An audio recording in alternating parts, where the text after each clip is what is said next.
Good afternoon, everyone.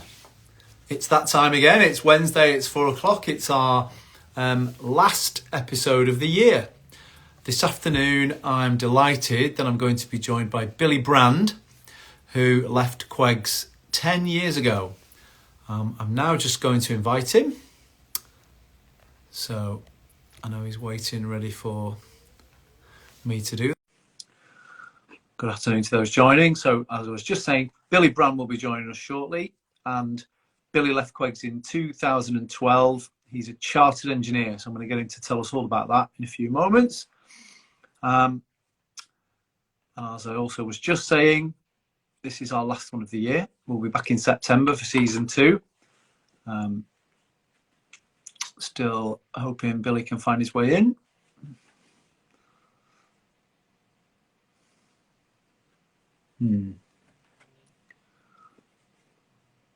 Our test went very well. He joined instantaneously, so he may be having a technical difficulty. Here he is, in fact. Marvelous. Hello, Mark. How are you doing? I'm good, thank you. How are you? Yes, not bad, not bad. I was just filling a bit of time because when we did our test, it was almost instantaneous, but it took a little bit longer there. But that's absolutely fine. Absolutely delighted you're able to join us this afternoon, and to talk about what you're up to.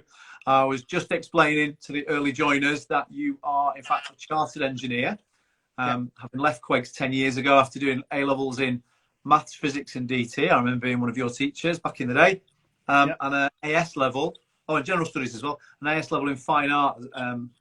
As we did those back in the day, it's different now. I'm not sure if you know, but people watching, we don't have ASs anymore. It's all 2-year courses, A-levels at the end.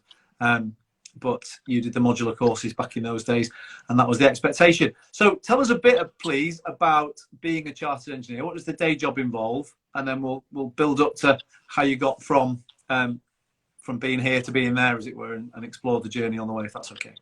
Yeah, sure. So I guess my job role is pretty varied. So I'm a consultant. I work for a consulting engineering firm. So that differs slightly from engineers who work for contractors in that they are more tasked with the actual construction itself, whereas my main role is the actual design. So I'm actually working in building structures. So basically anything that makes the building stand up, I'm involved with the design of that.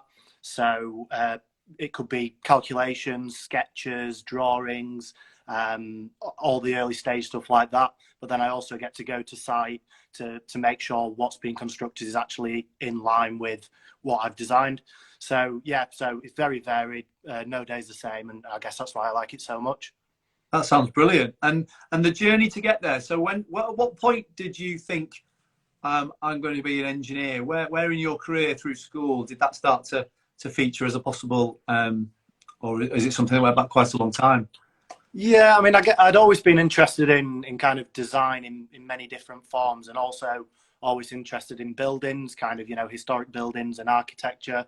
So I think initially I probably thought I was going to go into architecture, and I actually did some work experience when I was probably 15 or 16 in an architect's office, and really enjoyed it. But I also kind of really enjoyed maths and physics as well, and didn't feel that maybe I could use that passion and those skills as much as I would have liked. And it was actually a conversation in careers when I was looking at sort of degree courses with Jeff Tingle, where he asked me whether I'd considered studying a course in civil engineering. And before that, I'd never really, heard too much about civil engineering. So I kind of looked it up in a bit more detail and realized it was kind of possibly the right route for me because it merged the art and design with the maths and physics. So it looks like the perfect course for me. And I think the other thing about it is it's quite a broad degree, civil engineering, and there's many different specialisms within that. And whilst I hadn't kind of decided which specialism I wanted to be, involved with, it left those options open. So I'm kind of glad I went down that route. That does sound like a fortuitous conversation to get you looking in the right direction at the right time. And you went to Newcastle University. Tell us a bit about that.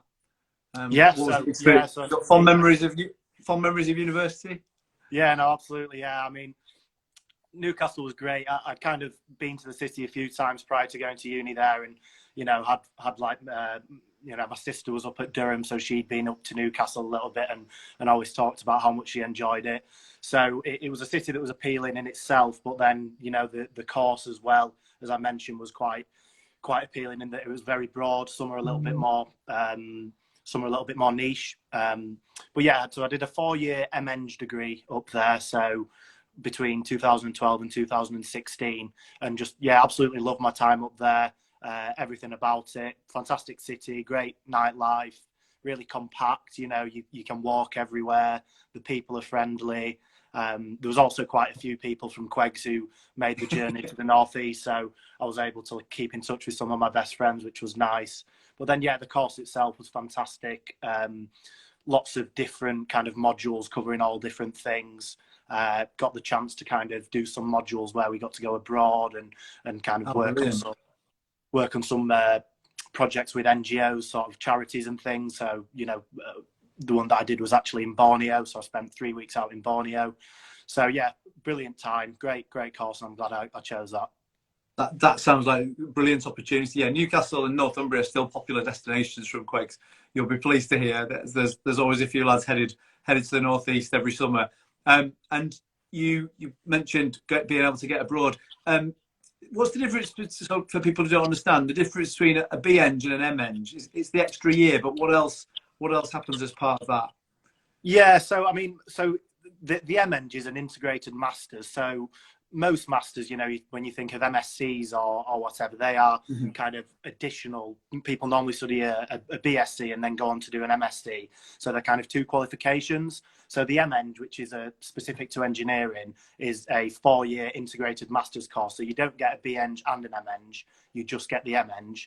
So several people on my course just did the 3 years. The first 3 years are pretty much the same. So they just got the BEng qualification. But I elected to stay and do the MEng, the 4-year qualification. And the reason why I did that, apart from, you know, loving my time at uni and not wanting it to end, was that I always kind of knew in the back of my mind I wanted to sit my chartership with the Institution of Civil Engineers, and having the MEng makes that a little bit more of a streamlined process. If you only do the BEng, you need to show additional learning on top of that to actually be able to get chartered with the ICE. Okay, and then tell us about chartership then, because I think that's something that's relatively recent for you. Is that right? Yeah, that's right. So I passed my chartership in July last year. So that was, what was that? That's probably five years after graduating uni.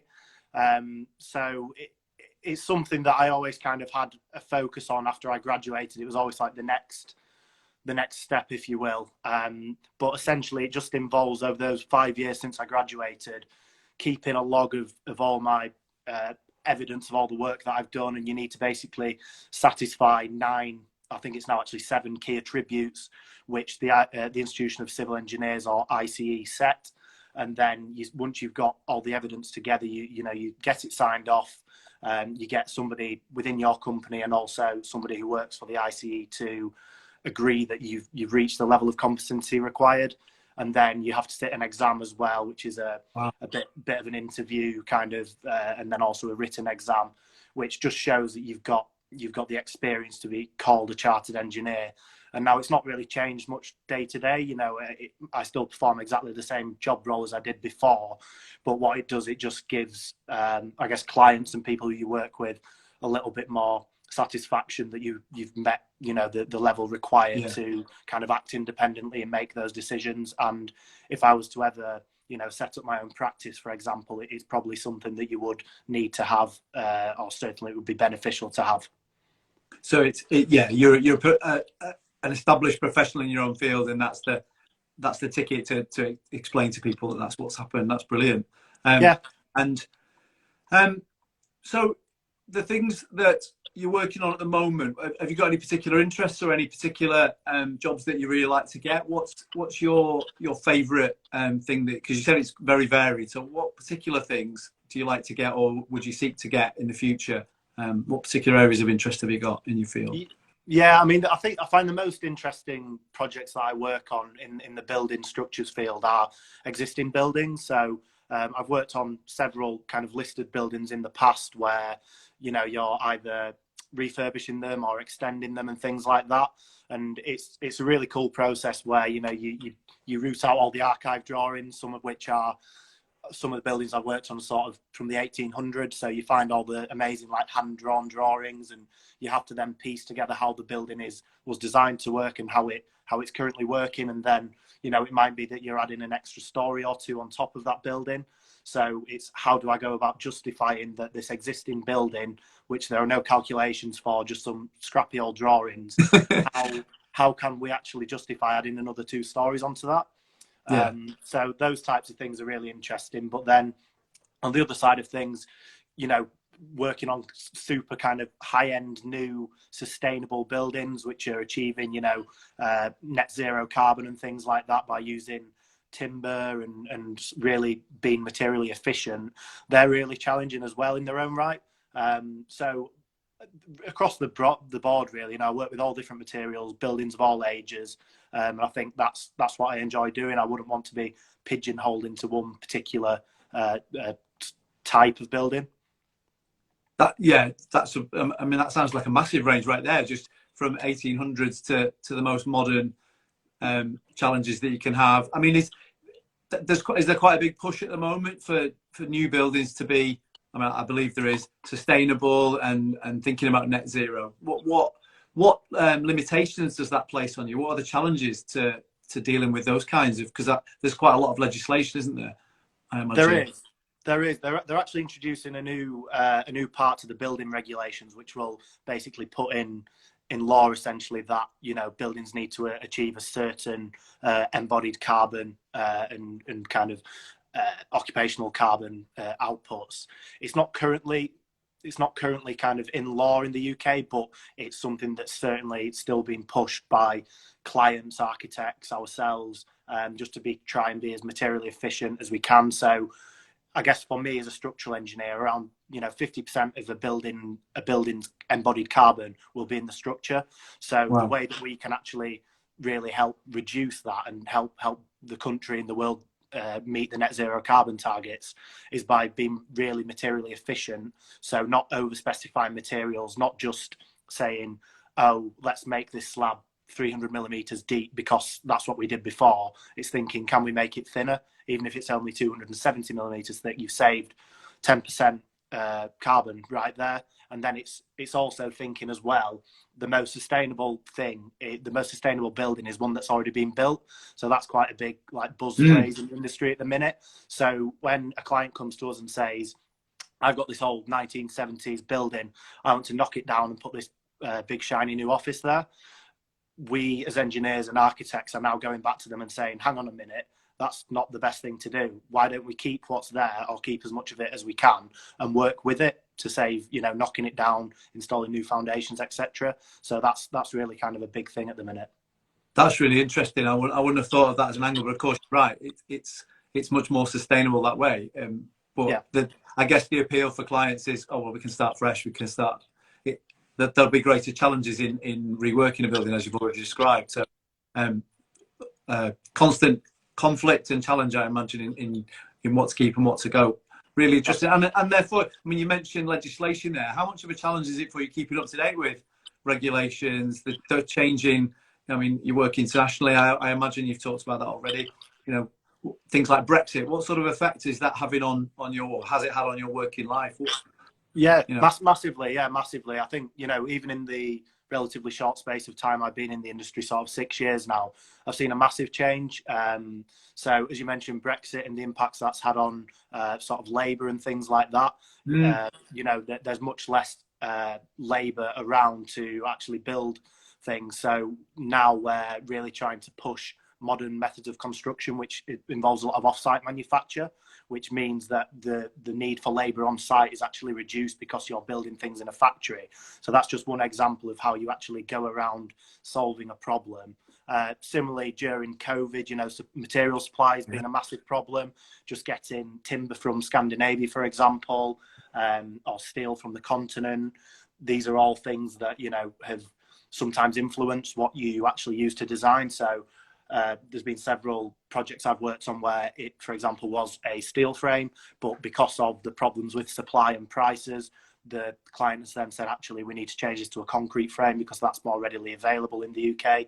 And as you say, things like, Brexit, COVID, all sorts of other things, climate change, they're constantly on the agenda and impacting what we do. So I do try and keep up to speed with current affairs as best I can.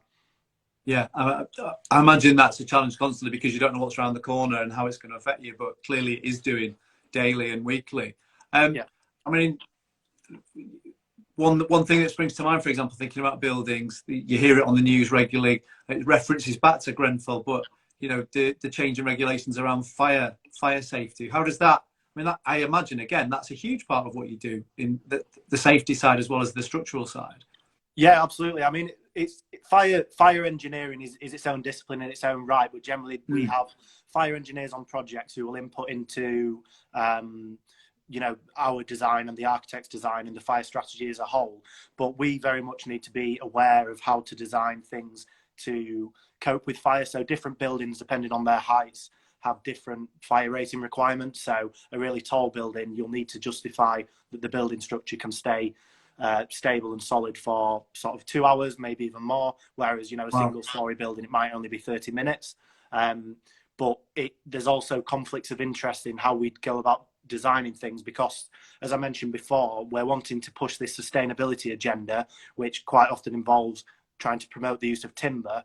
But in the wake of Grenfell, there's a real worry in the industry about using any form of timber because people associate that with combustibility. So there's almost two conflicting problems there. Now, in Scandinavia and Canada and things like that, mass timber is very well used, and tests have been done to prove that it can actually be used as a fire-resistant material because it chars. But in the UK, we're a little bit more cautious, I think, with the public perception and things. So yeah, I think developers and architects and ourselves, etc., are all acutely aware of the challenges regarding fire, but then also these other balancing acts. Yeah, that's really interesting. And is it almost a trend? Like you say, there are other countries in the world that do things differently. Is that a challenge as well, getting new ideas or different ideas accepted to what's gone before?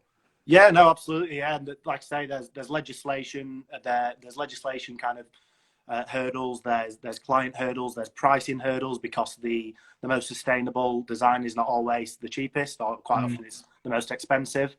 There's also hurdles with supply. So obviously in Scandinavia and Canada, as I mentioned, they've got an abundance of timber, hence why they've traditionally built using it. Yeah. Whereas in the UK, we tend to use more concrete, masonry, etc. So we're constantly looking abroad to see how things are being done elsewhere, but with the kind of acceptance that not every country will be able to build in the same manner and as efficiently. But that's really fascinating. Look, you're able to keep your eye on all the different ideas around the world, and it's it helps you do what you do. And do you get to travel much? I mean, obviously with COVID, travel was restricted, but do you get to travel in your work abroad much? You mentioned Borneo earlier, but when you're at uni. Yeah, I mean, not so much. Well, I could, although the projects that I've actually been working on are primarily in the UK. I travel a lot around the UK, so I support both our London, Manchester and Leeds team. So I've got some projects in the northwest, some projects in the southeast, and other places in between. So every few weeks I'll be up in Manchester. I was in Leeds yesterday, back in London today.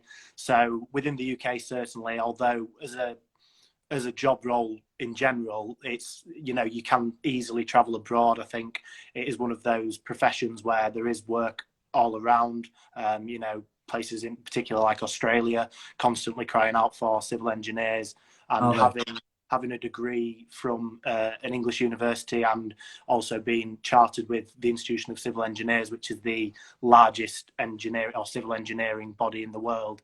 That gives you the flexibility should I ever wish to actually make that move abroad. But then there are also companies in the UK which do work, nationally and in Europe and things. And my company we are looking at, opportunities abroad. So it might be in the next few years I get the opportunity to do that with my current company. Excellent.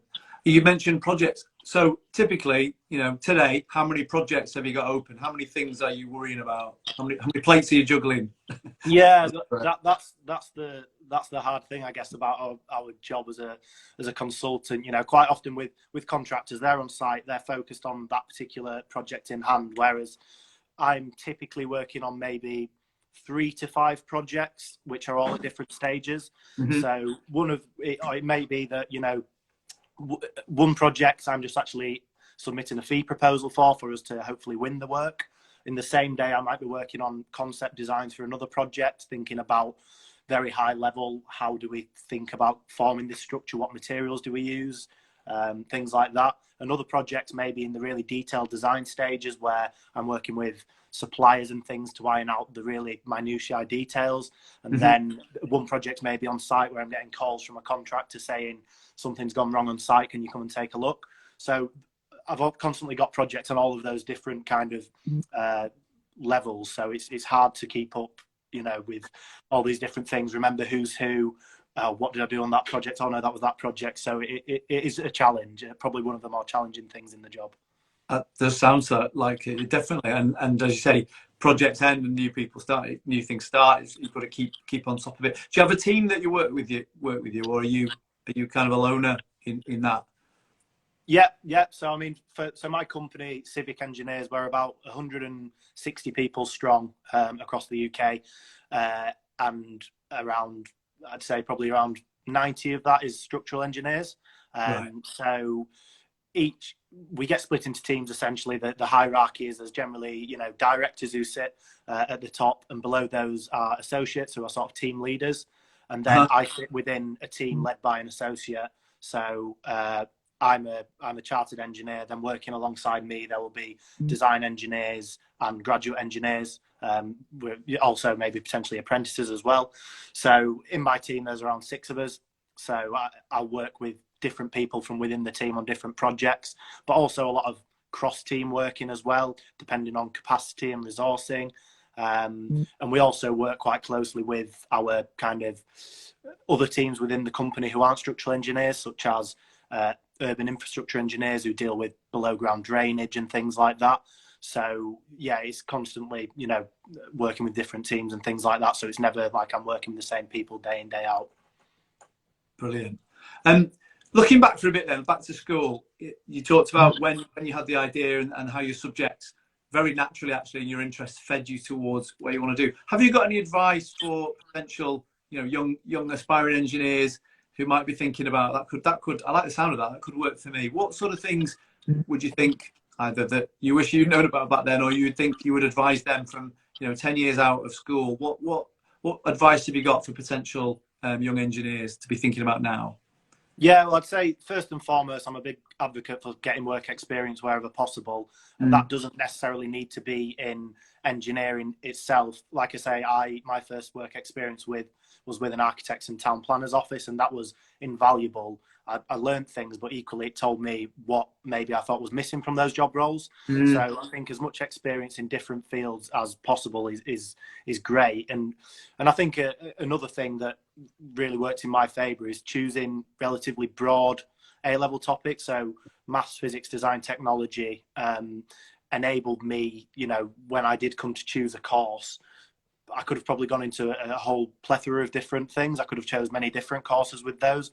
And then also even my degree, as I mentioned, a civil engineering degree as opposed to specialising straight away, enabled me to keep my options open throughout there. So I think right until the point I graduated and got my first graduate job, I kept everything as open as I could have done until the time was right when I knew exactly what I wanted to do. Yeah, so absolutely. I mean, that's brilliant advice. Keep your experience growing all the time. Get as many experiences as you can, keeping your options open. And engineering is a field where, you know, it's constantly changing. As you said, there are always opportunities if you're ready and watching for them. And obviously, you've taken them. You moved to London. Tell us a little bit about life in London. You rate it? You recommend it? Yeah, no, love it. Absolutely love it. So I first did a summer placement in London during my second year of university, and absolutely loved that. And kind of from then, I knew that I probably wanted to move there after university. So yeah, moved down to London and been here pretty much since. So it's obviously a great place to live. You know, constantly things going on. Even, you know, midweek, you can always find some event going on the evening, or you can always find somebody who wants to go to the pub and have a beer or things like that.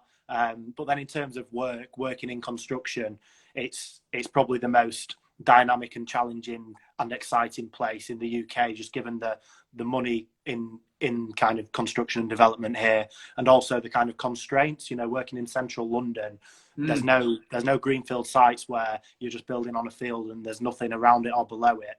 Every single project you're building above tunnels, above sewers, above electric cables. You've got constrained sites with high-rise buildings all around you. You've got restrictions when you can work and things like that. So it's a bit of a baptism of fire, to be honest, you know, to start as a graduate in London, but it's certainly something I don't regret. Yeah, but the way you talk about it, it clearly is the challenge you relish and love, and it's you know, obviously keeping you entertained, keeping you interested, keeping you motivated. You know, that comes across in spades. It's fabulous to hear you talk so, you know, passionately about what you're doing. If you were looking for, again, I don't know if you do this as part of your role, but if you were looking for an engineer, if you were hiring someone into your team, what are the key attributes that they should have? You know, we talked about someone at school now, but, you know, a bit further down the line, what are they aspiring towards in order to be, you know, someone who does what you do? Because it does sound fascinating. Yeah, no, absolutely. So, yeah, I've been involved for the past few years with my previous employer and current employer in graduate recruitment specifically. So, done lots of interviews for that. And I think the main thing that I look for, particularly for fresh graduates, is a passion. We don't expect people coming out of uni to know everything and be able to answer super technical questions or know the insides outs of the industry. The main thing we're looking for is someone who can genuinely demonstrate that they're interested in the field and a willingness to learn. So I'd say that is the number one key thing.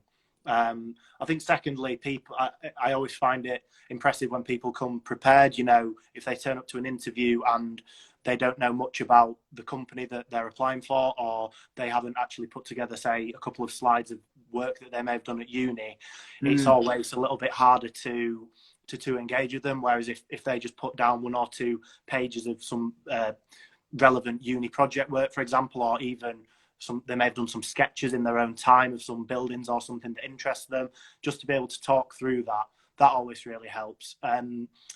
And again, experience, if they've got work experience as well throughout either university or before that, I always think that that's quite valuable, but not essential, because, you know, you do pick things up on the job. But again, I just think that shows that you've been taking a proactive kind of approach to getting into the industry. Absolutely, that is a good way of demonstrating that, because you've had to go and arrange that and impress someone enough to let you work with them. So that's a good sign. And again, that's back to the earlier point about get some experience and try different experiences. And a really good point you made, which I'd echo, is sometimes learning what you don't want to do is just as valuable from a work experience. I think that's important to remember. So, I've talked to boys over the years that, it wasn't good because I didn't want to do it, but actually that's worth learning, isn't it? That you find it helps you choose your direction, and you mentioned that from the architect's office. So really, really good point. Yeah. You mentioned Mr. Tingle. Any other teachers you've got memories of? I remember teaching you, obviously, but other people who are influential in your career, you can give a quick shout out. They may not be watching, but they may watch the recording. Yeah, well, obviously you, Mark. Enjoyed our A-level maths lessons, in particular in the pre-exam huddles and chats. But yeah, and I was fortunate throughout my time at Queggs. There was a couple of legends who taught me. I think have moved on now. Trevor Barker, John Chall. Trev's still around. Trev's still around. Year, next year, he's still around for 1 more year. John Chall's retired, but I did see him last week. His grandson's at the pre-prep, so he'll be pleased to be remembered. They're both coming to the London dinner, actually. So in September, watch out for that. If you want to catch up with people in person, make sure we keep you in touch. That'd be good to catch up in person. And anybody else? Yeah, Neil Rigby. I always enjoyed his lessons. Very passionate. There's too many to name. Yeah, I had a blast at school, and there's too many legends. Mr. Ben, you'll remember, I'm sure, because you did A-level DT. He's still here. He's still heading to 11. One of the few who've been here longer than me. Actually, I'm getting to be one of the longest serving now, but there's still a few ahead of me. But and you were thinking back to school days. If you do look back, it's 10 years. It seems to have flown. I've sort of seen, you'll remember Sean Clark. I was talking to him earlier about you being on. He said, really, is it 10 years since he left? You know, time goes like that. And when you think back to school, have you got any particular memories that stand out for you? Things that you're glad you did, or things that you immediately think of when you think about Quakes? Yeah, I mean, there's obviously loads throughout the years, but I think some of the most memorable things is sort of taking part in kind of charity fundraising things. So I attended and was on the committee for Do It for Dawson that we used to do on the summer, and, you know, just seeing everyone club together and raising money for really important charities. That was always something that, you know, I look back on with a deal of pride. And then also another kind of thing that stands out is the May Ball, you know, just that whole kind of end of an era, everyone getting together with the teachers and just having a really good blowout before we all went our separate ways. But yeah, there's too many to list in between that. Yeah, before you have to go and do your exams and it's all results day. All that's about to happen. So we've finished exams in school, but obviously now they're all off in that off to their summer for year 11 for the GCSE. Year 13 never got to do their GCSE, so they're all off now. Finished last week, and we'll see them on results day. Yeah. I can't believe it. Half an hour has absolutely flown, and you did mention earlier you do get back to the region. You've got projects in the northwest, projects up around Leeds. Please, if you ever get the chance to come into school, and you know, you'd be welcome to just come in, have a chat, have lunch. But if you wanted to, you know, come and meet some lads, or if you were able to, you know, if they could ask you questions, because I think people who watch this are going to be, I would say, inspired. I'm pretty inspired listening to what you've gone on to achieve in the last 10 years. One final question really is what's next for you? Where do you see, if you can see that far ahead, where do you see the exciting challenges coming in the future? What do you think lies ahead in the next few years of your career? What are you particularly interested in? Yeah, I think we've touched upon like the key strands, I think, but the net zero agenda is just growing rapidly and it's becoming more and more prevalent in everything we do. So kind of helping to be a part of that, I think we as engineers, and it's something that the Institution of Civil Engineers really champion. We have, you know, we play a leading role in being able to kind of reach those net zero carbon targets that the government have set by 2050. So trying to be a part of that and constantly looking for new materials and new ways of doing things, that's something that I think will continue to be really important in my job role. And then I think just in general, just continue learning, you know, constantly trying to attend talks and conferences and things where you're hearing about how people have done things elsewhere and learning from mistakes and new materials and things like that. So that's kind of how the next 10, 20, 30, 40 probably years of my career look, I think.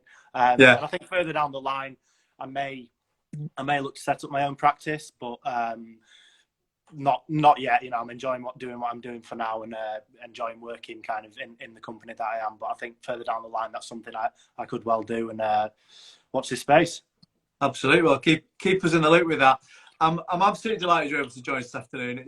I've been genuinely fascinated to find out about, and I'm so what you do and what you've done since you were in my class not that long ago. I'm sure everyone else that's tuned in will feel the same. The recording will go out. That's us now for the summer. We'll go into season 2 in September. But thank you very much, Billy Brand, for being our last guest of the year. And all the best with what you do. And as I said, anytime you're back in Wakefield, please call in and see us. But we're really, really grateful for you joining us this afternoon. So thanks very much. My pleasure, Mark. Cheers. See you soon. Take care. Bye-bye. Bye-bye.